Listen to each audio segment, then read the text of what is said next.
team that vote.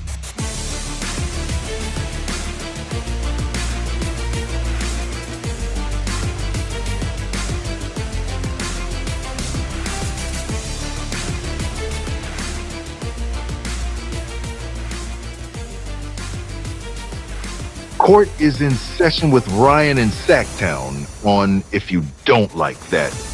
Now, Ryan in Sacktown. Oh, must be Rhino.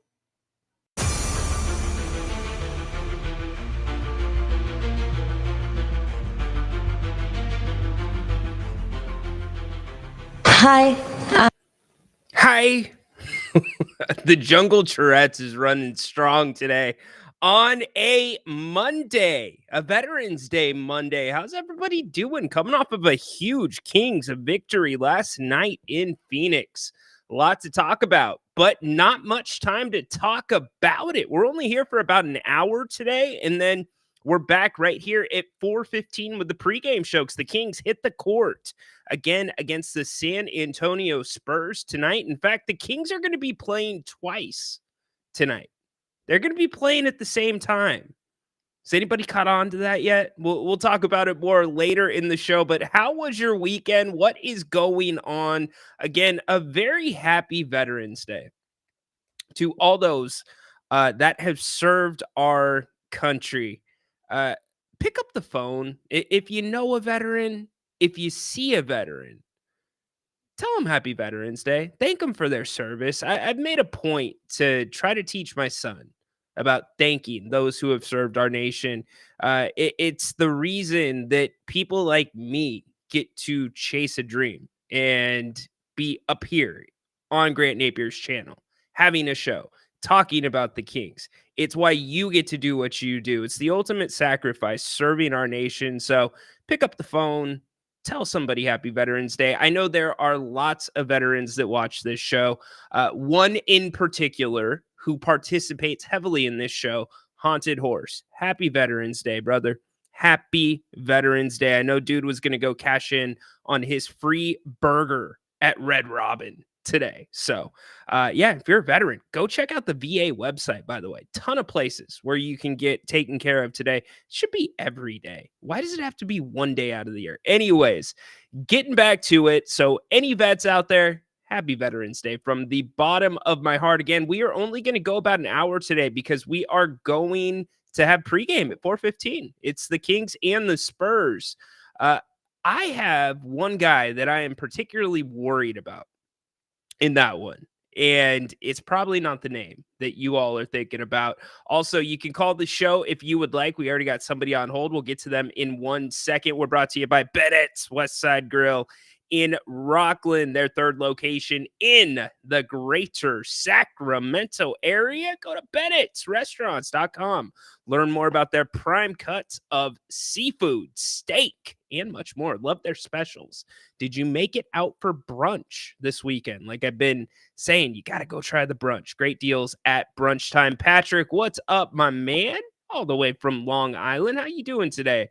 I'm so happy, by the way, that this guy's on hold because I was going to get to the story about the Georgia player who was celebrating with Ole Miss during the field storming and the upset. So we might as well just bring him in now and let's get straight to it. Corn Dog, he is our college football dude, always talking about college games. Corn Dog, what's up, man? You know what's funny is he was celebrating because he ran into one of his buddies that he hadn't seen in a while. I know. But you know, it's out of context. It's a terrible look. Like right. With some context, you're like, okay, I'll let it slide. But was that the right time? You know.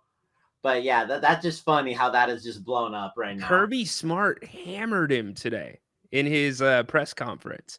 Hammered him. Well, Kirby Smart always is unfiltered and hammering in his press conferences. So, anyways, what's up, dude? How you doing? It's been a minute.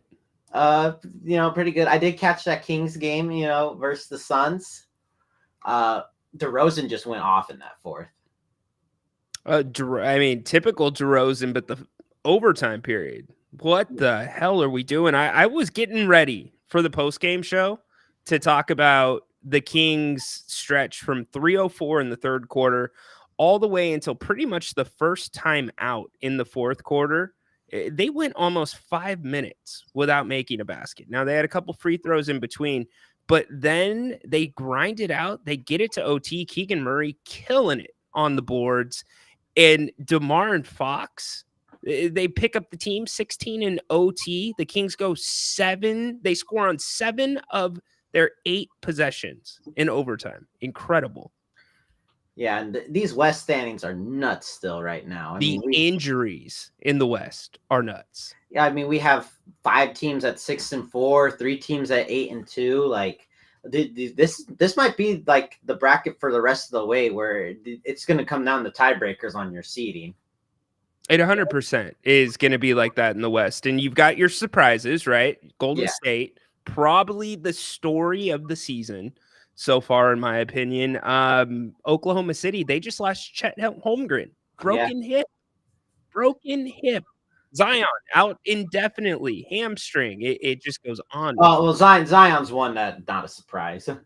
Well, if you're that guy, what can you do? I mean, he lost a ton of weight in the offseason. He trained differently, and he's in the same spot. It's just so frustrating if you are a franchise with a guy like that. Same thing with Lonzo Ball. He's been through it the last couple of years. Hey, sometimes, some players just aren't made for, a long 20-year career. There's a reason why the average isn't, that long. It's why it's special that we saw guys like Kareem, Kobe, KG, Dirk, Vince Carter, all play like 20 years. Yep. But yeah, this is, and in the East, like, this is just the Cavs Celtics show. The Cavaliers, you know what? Great point. I'm glad you brought them up. They are playing great. Yeah, they're undefeated and under the radar somehow. Great basketball. You know what their net rating is? It's stupid. Their differential is 12.5. Differential is crazy right now. 12.5. Now, Boston, their differential is 10. Or wait, is that 10.5? Yeah, 10.5, 10.6. So a 12.5 differential this early into the season. It's pretty good. Pretty damn good. Yeah, no, and I mean they handled great teams, Warriors and the Celtics. Like they handled some of the top teams in the league already.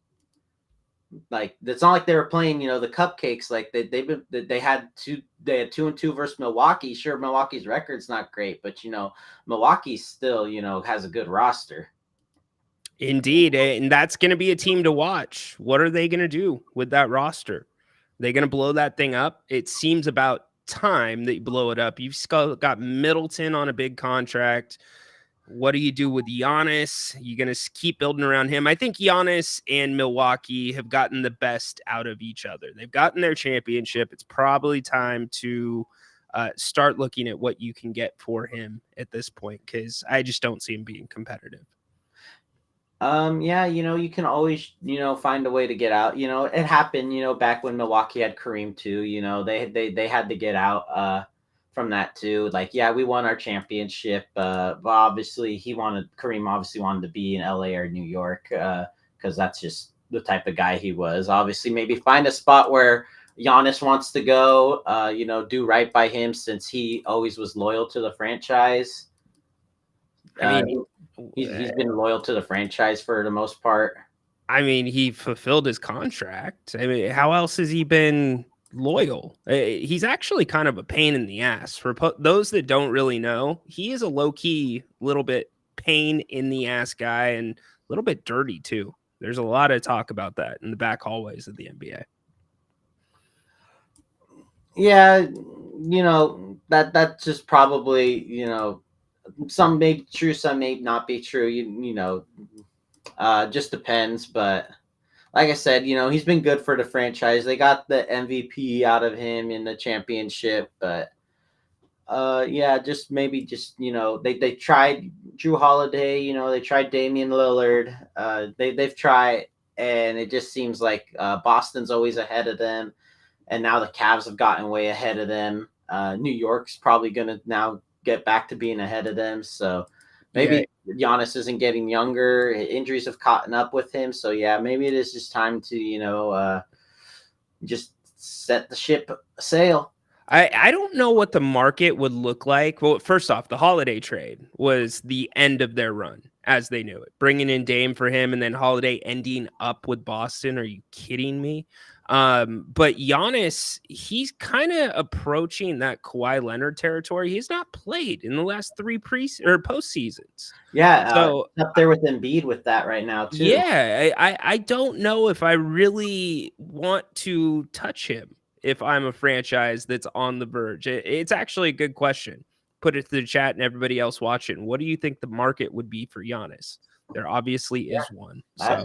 That is a tough one to swallow, tough pill to swallow. Obviously, Milwaukee, between the Kareem and maybe a little bit in the 80s with like Moncrief and them too, when Giannis was, they were pretty irrelevant. And then obviously they don't want to go back to being that. Well, it's ebbs and flows, right? It's the NBA. It's what happens. Especially, it's harder for a small market like Milwaukee because that reset could be like the Kings reset. They're kind of still in since 2003, 2004. So, hey, Corn Dog, appreciate the call, brother. All right. Later. All right. Be well, dude. Great. Kicking off the show with Corn Dog. We're going to go straight back to the phones with an OG, a guy that I absolutely love to hear from. Al, what's up, brother? Oh, Ryan, you embarrassed me, man. How are you, dude? I'm good, man. I just want to say thank you for the, happy Veterans Day. I'm a veteran. Thank you. You're welcome. What's funny? I got to tell you, it was never really a big deal. I mean, I went in and I was Air Force. I went in 77. I did 4.5 years right out of high school. It was never a big deal, but then all of a sudden here comes 9/11.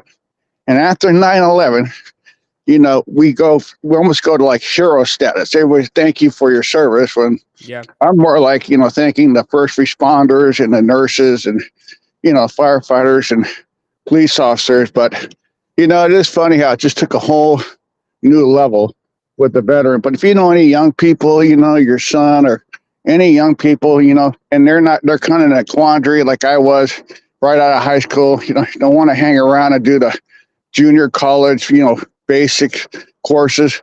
I recommend it, do 3-4 years, get away from home. You're on your own, but you're really not. It's a great choice, in my opinion.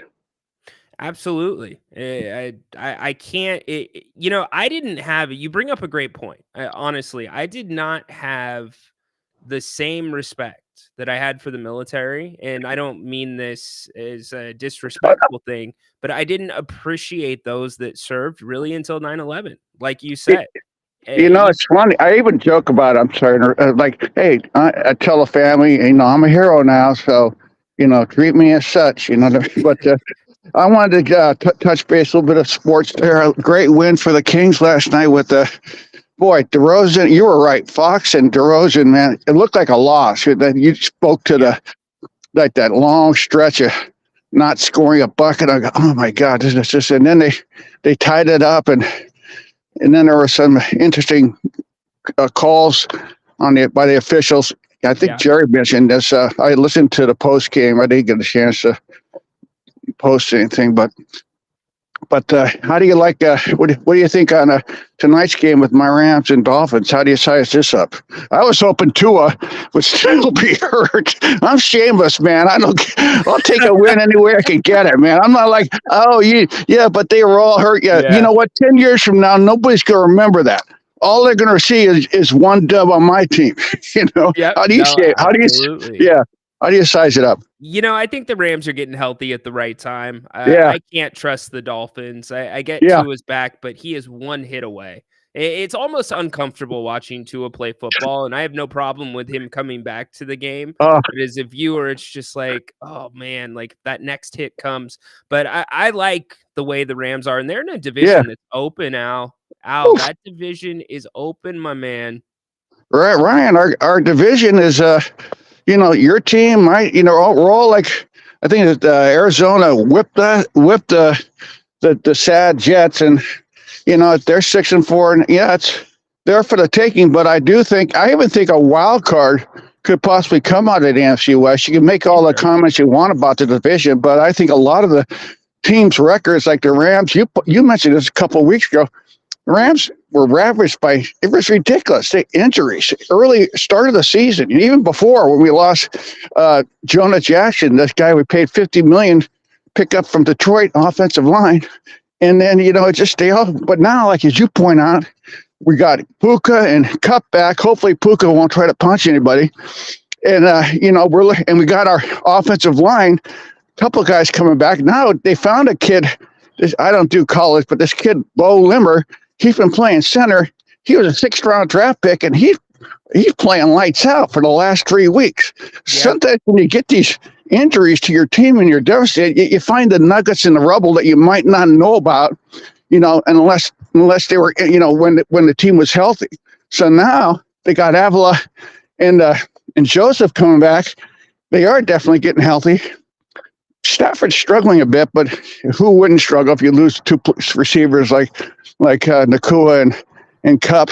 We stole that game from you guys last week, man. We had we just absolutely stole it. I didn't want to call you because Brother, when they play in Seattle, first off, the Rams have the Seattle Seahawks number when they're up in the Northwest. But 2, it's an ugly football game. It is always an ugly game, and Stafford finds a damn way. It's incredible. I felt for you, man. I just thought about you right away as soon as Robinson in that 4th and 1, they made the stop, and we stole it. But I'm not proud. Like Merlin Olsen used to say, if you want art, go to a gallery. It's not artistic, but it's a win. Yep. No, absolutely. Well, hey, good luck to your Rams tonight. It's always great hearing from you. Check in. I have a question. Yeah. Real quick. I want to hear your opinion on this because I don't understand it. The plus minus stat for NBA players. Yes. It really I think personally, and I'd like to get your take, it's got to be the stupidest measuring stick out there. I guess I'm kind of being old school, grumpy old school guy, but how does there's 9 other guys, you're four guys on the 10 guys on the court on either team. How is this really, a legitimate, in your opinion, which I respect? Is this a legitimate? Do you believe in this? If we're looking at like individual plus minuses during a game, I think there's not much to look at there. It gives you a general idea of how the player did with the combination and the court that they were playing with. The only plus minus that I pay the most attention to, Al, is the net rating. And that is the telltale sign. And I learned that from Jerry Reynolds. If a team is a good team or a bad team, it's going to show in the net rating. Last year, the Kings net rating fluctuated between 0.6 and 1.7 all year. Right now, they're 4.3. So, well, I appreciate that, and I agree with it. Oh, I agree with it on the teams. Oh, I agree with the plus minus on teams. I mean, if you got, like, I think the Vikings a couple years ago, they were like 11-0 to start the season. They're plus. It was like plus 30. That's definitely a stat. I absolutely, but I don't understand it, and I think you're on the same page with the individual players, and it seems to only apply to the NBA. It can't really apply to any other league. But thanks for taking my call, and I'm off to Chili's to get my free Veterans Hero. I love it. You take care, pal. Enjoy, Al. I appreciate you, brother. Great, always great talking to you. You do a great job. Keep it up. We'll talk to you tonight. Thanks, Go Kings. Talk to you later. Go Kings, baby. Happy Veterans Day to Al. Happy Veterans Day to all of you that have served our military that may be watching today. As I said at the start of the show, it's not hard to find somebody that's a veteran. Tell them Happy Veterans Day. All right. You all have been probably wondering what I have been going through on the screen during Al's call. The 2-minute report just was released, like literally when Al called the show. So the NBA, in the final 2 minutes of every game, they will release this report, and they will say whether a call was correct, whether it was a correct no call, if the call should have been changed, or if a call was wrong. It will be detailed here. I am doing a quick scan through this, and I am seeing no mistakes right off the bat in the eyes of the NBA and the officials last night in Phoenix. You can see CNC means correct no call. CC means correct call for those that are trying to figure those out really quick. The one that I do not understand is down here with the 24-second violation. Oh, that's the overtime one. Where is the shot clock? Okay, that's Q5. Where is Q4? Murray.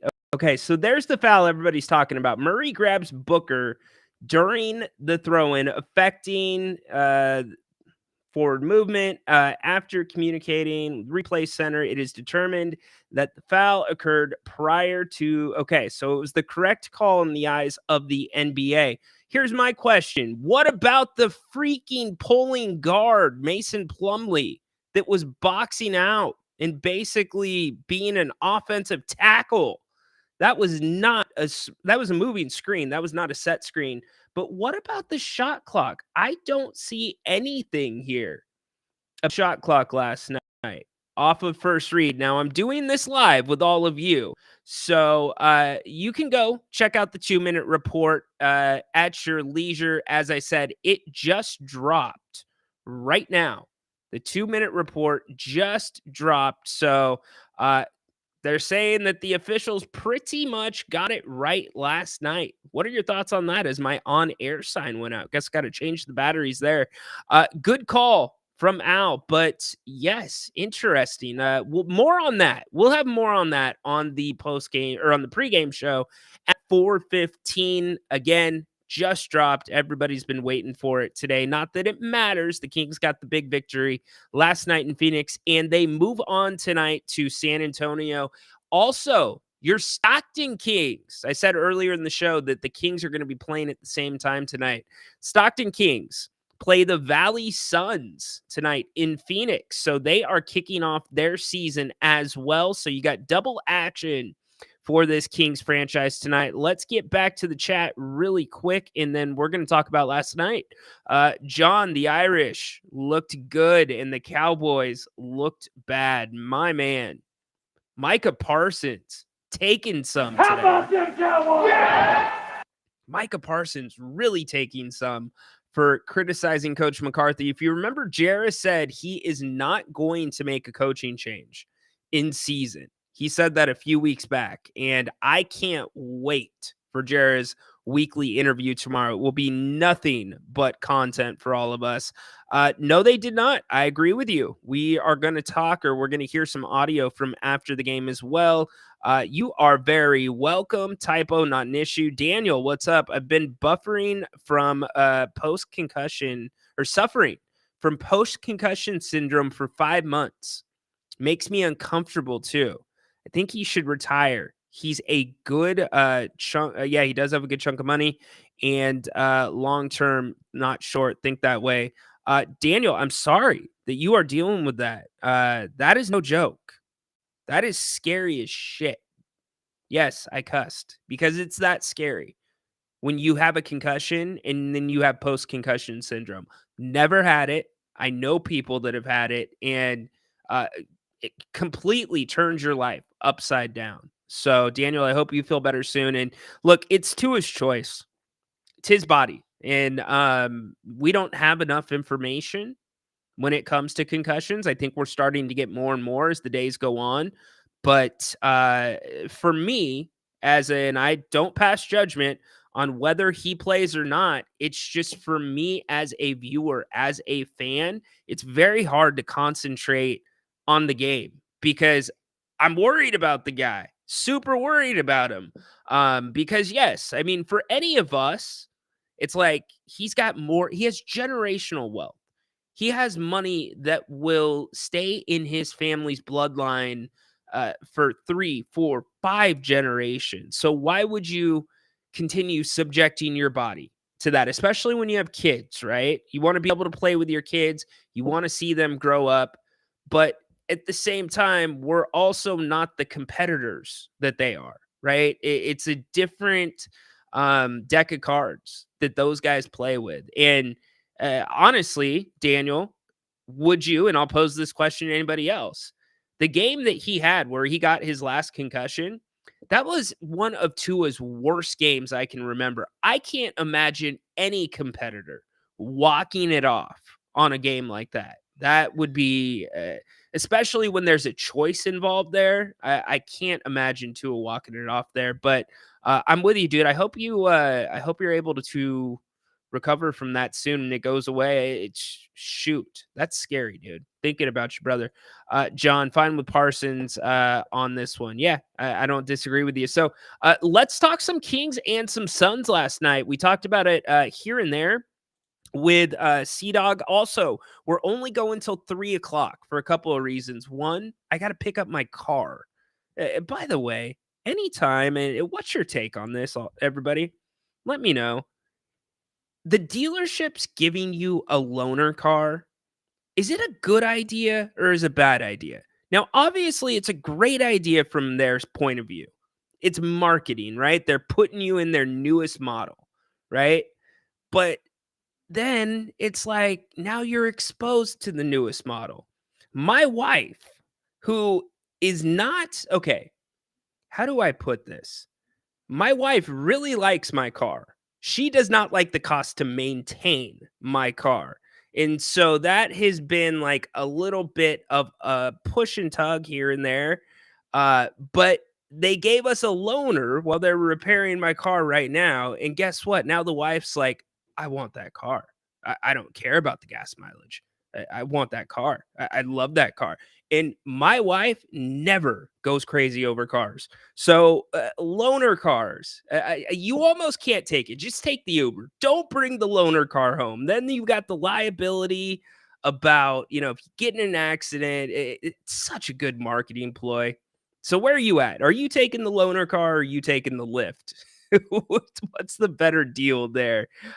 Anyways, getting back to last night and the game, but we will be back 4:15 tonight here with the pregame show. And then we've got your full array of shows, game day coverage. It was so nice to have Jerry Reynolds on the postgame show last night, by the way. If you didn't get a chance, check that out. We had a great conversation at the start of that one. Jerry will be back at halftime with all of us. And then, by the way, postgame, we've got you covered. Not the Kings and the Suns, though. We'll update that logo for you. Grant and I will be back after the game, Kings and the Spurs. I am very concerned about one player tonight, in particular for the Spurs. Who do you think it is? Who do you think I am concerned about? We'll talk about that here in a few minutes. But back to last night, a massive game for the Kings, a game they had to have. You go into Phoenix, who is injured, although they're rested. They don't have Durant. They're on a 7-game winning streak. You're coming off of a bad loss to the Clippers. You're going to see the Suns again. First night of a back-to-back. Of course, the Kings in San Antonio tonight. And it looked like it was slipping away from the Kings. Coach Brown, before the game, sent a message to the team through the media. He said, if you don't shoot, I'm going to pull you out. And there's been a lot of questions about Trey Lyles and the bench production. Now, the Kings ultimately lose Malik Monk in this one to a sprained ankle. He is out tonight, so no Malik in this one. We'll stay posted to see what the grade is on that sprain and any timetable for return. But Coach Brown wanted the guys to let it fly, coming off of a 3 for 26 3-point shooting performance against the Clippers. So what does Coach Brown do? He puts Doug McDermott in the game before he puts Trey Lyles into the game. That was a message to the team, and that was a message to Trey Lyles. Pick your game up. The game before, Trey Lyles only played 7 minutes, and Trey responded. He played well, but comes down to the third quarter, 3:04 left. This is what the Kings do. 3:04 timeout. And then the Kings go this way. And they started doing all the dumb things that the Kangs, not the Kings, the Kangs, the bad version of the Kings do. They go miss two, offensive foul. They get some free throws, missed 3, missed 2, missed 3. And then end of the quarter, missed 2, missed 3, free throws, turnover. And then finally, minutes into the fourth quarter, they get a bucket. That is the stretch that usually puts this team in the ground. It's done it twice this year. Once in LA, once at home against the Timberwolves. but they fought back. They kept playing defense. They persevered. And what do you know? Keegan Murray comes flying in. And most importantly, they played through a lot of adversity. The whistle was not going their way. There were some bad calls in that game. You had a shot clock reset, which that's what I was looking for on the 2-minute report, that was questionable at best, which led to a 4-point play for Bradley Beal, keeping the Suns in it. Then you have the foul on Keegan. Obviously, I thought there was a moving screen on Plumlee. The NBA doesn't say anything about it in the 2-minute report. Keegan comes flying in, sends it to overtime, and the Kings put their head down and they go to work. DeMar DeRozan and De'Aaron Fox, who had struggled throughout most of the game from the field, absolutely took over the game in overtime. Again, this is what they looked like in overtime. They had 9 possessions in overtime, missed 3, then they go and 1, 2, and 1, 2, 2, 2, 2, and then a turnover, which was a turnover that Coach Brown called for. Game freaking over. The clutch bunch, as I call him, Malik, who was not in there, but DeMar, De'Aaron, Keegan, and the rest of the guys get it done in Phoenix. Kevin Huerter talked about it after the game. Feels good. Yeah, this one feels good for sure, especially just the way we battled, being down late, overcoming a lot of adversity in this building. And, myself, Domas fouling out, just guys stepping up, obviously losing Malik early in the game. We'll obviously need him back, but just feels like this was a game that we could have easily folded, and we just found a way. They absolutely did find a way. Coach Brown talked about the De'Aaron talked about the clutch after the game.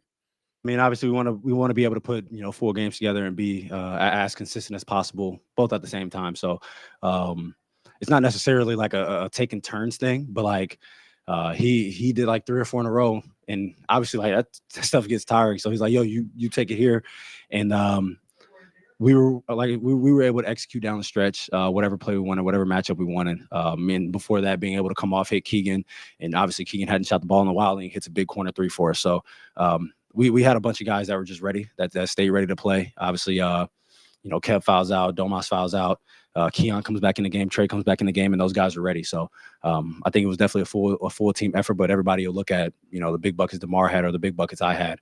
But the game isn't just one there. No, the game isn't just one there, just like the game wasn't lost in the bad run that I talked about. Now, for all the good that happened last night, there was still some troubling things that need to be cleaned up. De'Aaron Fox gambling late in games defensively cannot happen. It happened again last night in the midst of that run that I told you about in the third quarter, and I thought that was going to be it. In the fourth quarter it happened. My bad. It happened right there at the end of the game, which led to free throws for the Suns. If you could see my thing, because I track every possession, big bold letters, Fox gambled. I did not like it. It's the 3rd time this week I have seen him gamble defensively. Usually it works out. Has not been working out lately. Bottom line, they played through it. They found a freaking way, which is great. Now, as for the 3-pointers, I think De'Aaron kind of pointed out something that I have been hinting at over the last week. And it's this. It's really hard to ask some of these guys. Kevin Huerter, by the way, played a really good game. Thought he shot the ball well from beyond the arc. It's really hard to ask some of these guys, even if it is a perfectly wide open look, to step up and hit a 3. And I know you're going to kill me for saying this because, Ryan, they're professionals. They're paid to play basketball. But to step up and hit a 3 when the game is on the line or in clutch time, when it's a close game, when you haven't touched the basketball for 5 or 6 possessions. If you notice, De'Aaron referenced it right there. He's like, for Keegan, who hadn't shot in however long, to step up and hit that 3, and I think part of that is the problem here. Now, it's going to take adjusting The Kings ultimately will have the three ball go down. The one thing I don't have a problem with when it comes to the three ball is the amount of threes that they're taking. Last night, 37 threes, exactly where it should be, 35 to 40, in my opinion. This team is too good for those shots not to fall. And now we are seeing they are good enough to win without the one thing that everybody thought this team was built on. Since the All-Star break last year, this team has not been centered around the three ball. The three ball is going to be a bonus to this team going forward. Now, they're going to need it. They are definitely going to need it. They need to be able to play physical without fouling. The pressure defense, which Domas had an incredible contest, incredible, against Devin Booker to close out the end of regulation. That stuff needs to pick up a little bit. Pick up the pressure earlier in the game. Put them in different positions. Push them off the line. You knew Phoenix was going to shoot a ton of threes because that's what they do. They're 28th in the NBA at 2-point attempts. So I thought the Kings overall needed this one, and they found a way to get it. This, again, is a game, in my opinion, the Kings would have lost last year. Here is Coach Brown talking about last night's game. That was one of the things that that I was excited about. Obviously, the foul trouble was huge for us, and for guys that just as best they can stay composed and keep thinking next play. We always preach next play speed. For our guys to do that was big time. And I've one guy, our defensive player of the game was Kevin Herter. His activity, his length with the 7, I think he had 7 deflections maybe. We needed every single one of those, but just a lot of contributions across the board. Guys played more minutes than what they should have. Other guys played when they hadn't played, in terms of Doug and Jordan, and everybody contributed in their own way, shape, or form. I think we got to get off Coach Brown's back about the minutes. What's he supposed to do? He doesn't have a bench right now, or at least he doesn't have a bench that's fitting of a contender in the NBA. And now you lose Malik Monk. The bottom line is you have 3 or 4 starters for your Kings that are in the top 10 in minutes in the NBA right now. It is what it is. They're going to have to grind through it until somebody else is able to step up and produce. Now, what you can do, and what I really liked until Malik got hurt, was the fact that Coach was mixing up the combinations with the rotations. I've been calling from the mountains in Sacramento, and we don't even have any, for him to have Malik Monk and Domantas Sabonis on the floor at the same time. They did that. They were playing great pick and roll. The spacing was really good. Last night was a great example about a team in Phoenix that does a lot of ISO, but has incredible spacing. Phoenix's spacing was perfect all night last night. And so, to your point, Adam, about the ball movement, it's true. Let me read it right here. The ball movement is not as existent as it was a couple of years ago. Should we be okay with that? Is that just part of the team's DNA this year? Yes, it is part of the team's DNA. But to my point about the spacing, that's what they've got to figure out around it. When you have too many guys too close to the guys that are going into ISO mode, then you're letting other defenders basically help out for free because they're right there in the area and there's no consequence for it. So if the Kings can learn anything from that Phoenix tape last night, it's looking at the way Phoenix spaces the floor. The Kings mix that in, the ball movement's going to come with it because you're going to force the defense to have to rotate. Because at this point, if you're a defense, you have to start shifting towards DeMar. You have to. We've seen it already early in the season where defenses are doing that. He's not quite at the level where you're going to come out and double him right out of the gates, but you got to shift that way. So that's where the ball movement comes into play. And Coach Brown's kind of held strong that he is not going to call a lot of plays. So they're going to have to continue figuring it out. Kevin, talk some more last night after the game. Tough shot making. DeMar really carried us there for good stretch in the fourth quarter. Fox showed up late for us, big when we needed him in that overtime. We just hung tough. You know, we found a way to win, obviously down 10 late there, and just kind of battled and found a way. What's up? Yep. And the defense last night, I thought was really, really good. Coach Brown's general summary of the game, and then we'll talk about tonight. You know, again, we had heavy minutes from DeMar and Keegan and Fox, with it being an overtime game. Made it a little tough, but those guys did a fantastic job.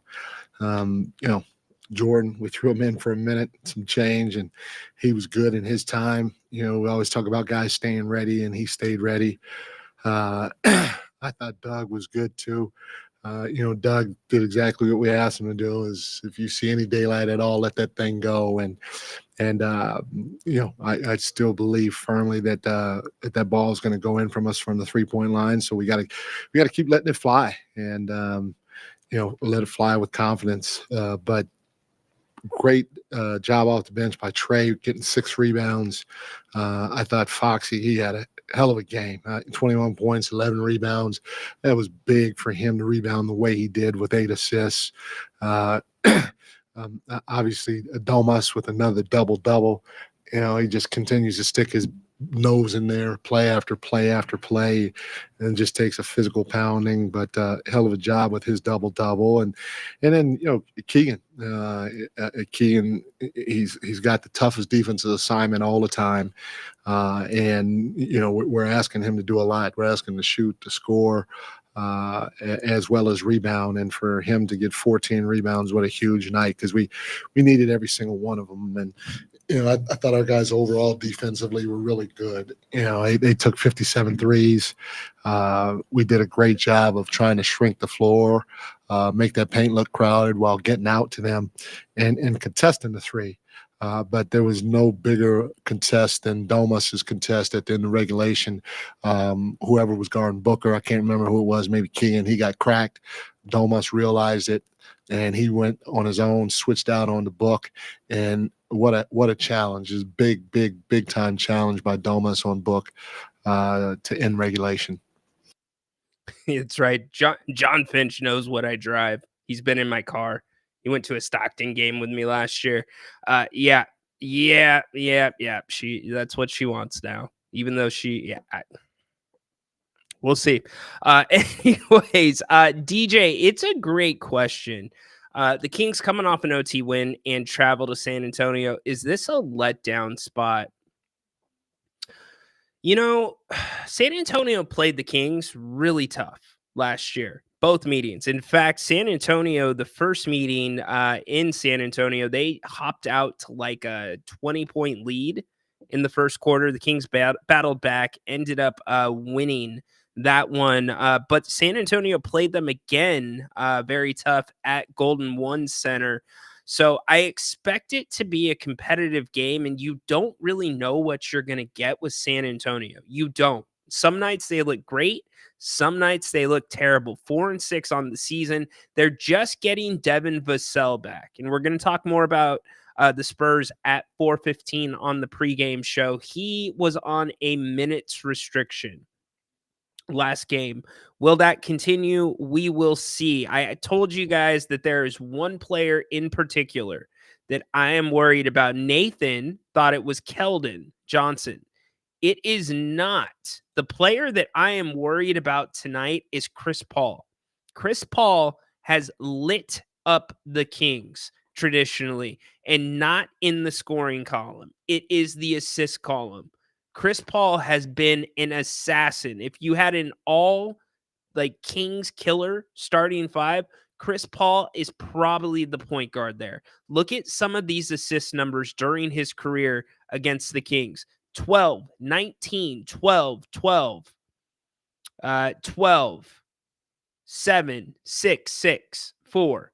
He is balled out assist-wise for whichever team he has been with. And guess what? That is exactly why San Antonio brought him in. It's not for scoring. It is the assists. He's averaging 8 assists a game so far this season. So I'm worried about the distribution and the Spurs making the Kings rotate tonight and work defensively. Because to your point, DJ, The starters played a ton of minutes last night. And I already said it is what it is, but Sabonis 39, 42 for DeRozan, 42 for Keegan, 40 for De'Aaron, 35 for Kevin Herter. And you have no Malik Monk now. So I don't know that it's a letdown. I think it's a hard ask. Now, can the Kings get it done? Yes. Do they need to get it done? Yes. Should they get it done? Yes. But I would be shocked, quite frankly. And I don't throw that word around too much.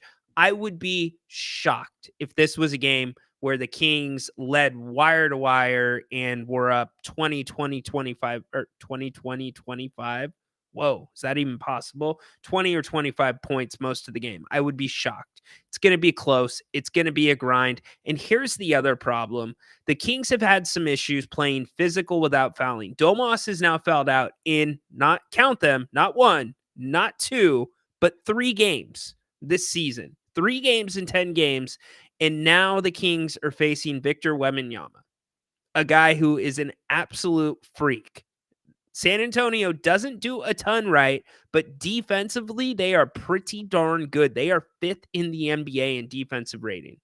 Not too bad, or excuse me, 11th in the NBA in defensive rating, 5th in points allowed to their opponents, 108.4. Now, no Greg Popovich, unless that's changed. He is out indefinitely right now with an illness. Hopefully he is okay.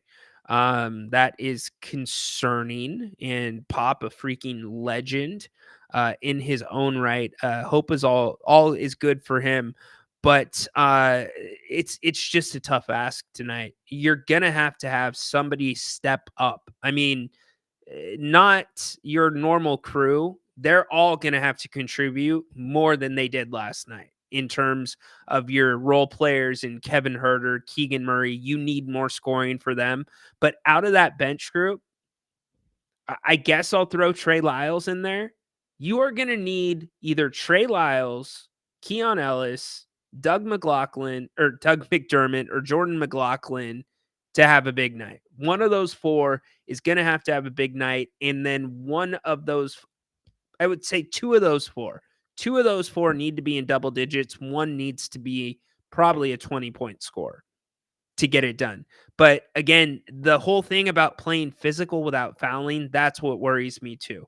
The Suns are, some of those guys are crafty. Vassell knows how to draw a pretty darn good foul as a guard. And then you throw Wemby in there, you throw Chris Paul, tricks of the trade, been in the league forever. It's going to be tough. And we'll talk about it more at 4:15 because we've got the pregame coming for you then. But it should be a fun one. These are the games that the Kings have got to get figured out. And I'll say this, in back-to-backs, they've been better this season than they were last season. So we'll see. It's not a hard travel. It's same game time. So we'll see. We will see as we get closer to that one. How much Len are we going to see tonight? Oh, that's a good question. I don't know. I think you're probably going to see a lot of zone defense tonight. If there's a game where Luke Laux might convince Coach Brown to do that whole Atlanta thing that we saw where they were doubling Trae Young and forcing everybody else to beat him, tonight might be that night. Because that's what you would do at Wemby. Because you're probably starting Keegan Murray on Wemby, would be my guess. And you've got to constantly show him different looks. You have to. And we'll talk more about that again at 4:15 with the pregame show.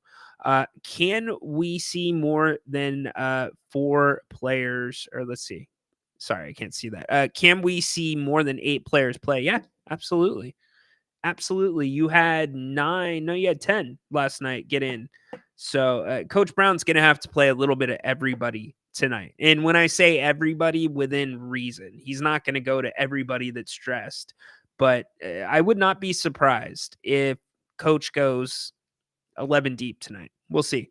Like maybe get a 10-man rotation, not consistently. Coach Brown's not going to do that. He's not going to do that. You just need more from the guys that are getting the minutes, like your Trey Lyles. You might see a little bit more of McLaughlin here and there. In fact, you will see a lot more McLaughlin, but all the focus is going to be on Keon Ellis. Can Keon Ellis be that guy off the bench? Completely different player than Malik Monk, but can he provide somewhat of the same energy that Malik gave the Kings? Now he's going to have to do it in different ways. Keon's not going to go dunking on people, which he's capable of, but it's not his game. It's going to be defensively. Get the Kings into transition. Think more about how the Kings played at the end of the season last year. That is what the Kings are going to have to do in that second unit to get through this until Malik Monk is back. And they're plenty capable of doing it. They have the personnel of doing that, and it's getting out in the fast breaks. It's 18 fast break points last night for the Kings. It needs to be at least that, if not more tonight. Even though they're tired, they're on tired legs. They've got to get out in the break. Also, the turnovers, they've got to come down. The turnovers continue to be a problem for this team. I think that DeMar's midi. Can we stop saying midi? Stop. I hate that. I'm sorry. I don't hate a lot of things. And you know what?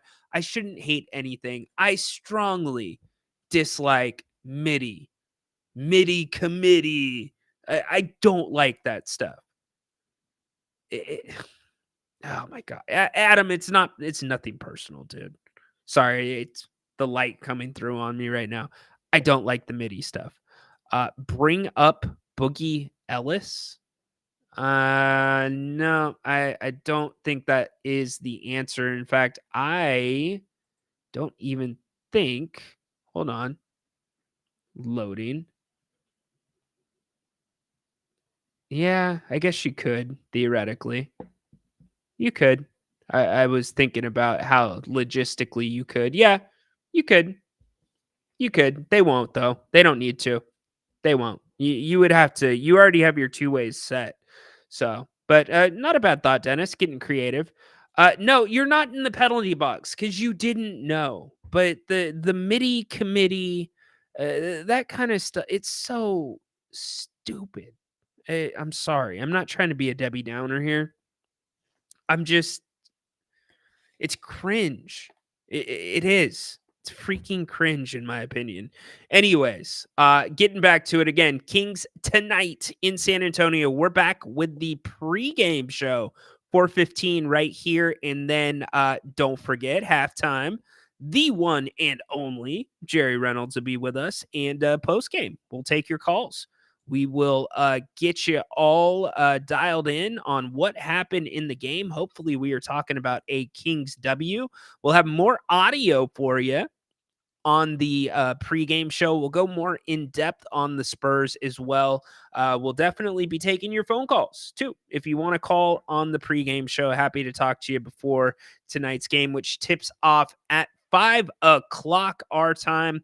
The Kings, believe it or not, 1.5 point favorites in San Antonio tonight. So looking forward to breaking that one down here in just a little bit. Yeah. I disagree 100%. I couldn't disagree stronger with you. I think Kyle Draper is way better than the aforementioned. Yes. I like Drapes way better. His style, he calls a basketball game. It's anyway. Don't take me there right now. I'm in a good mood. Don't take me to that spot. And it is nothing personal against Mark Jones. Nothing personal whatsoever. I don't want his job. I'm not hating on him because he's not Grant Napier or Jerry Reynolds.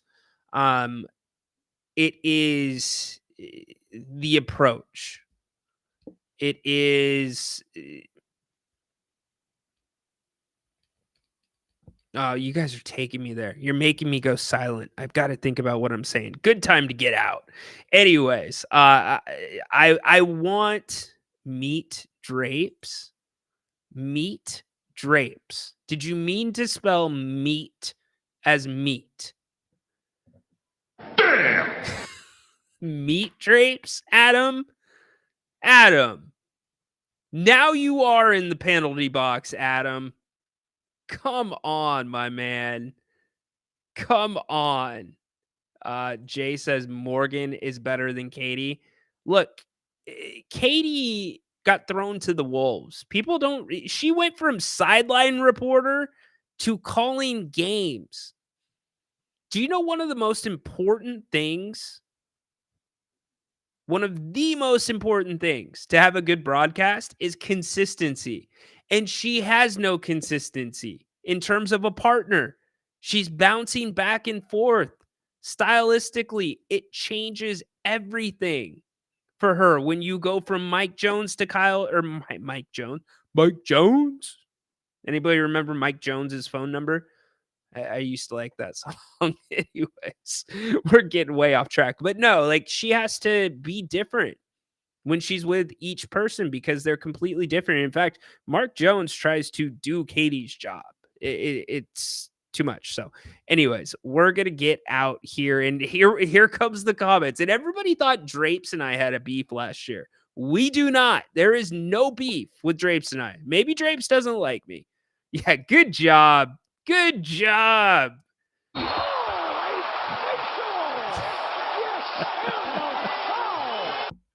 Such a good job, Fang. Good job. Who? Mike Jones? Yep, there we go. You got beat, Adam. You're in the penalty box. Nothing up from you. Fang wins the day.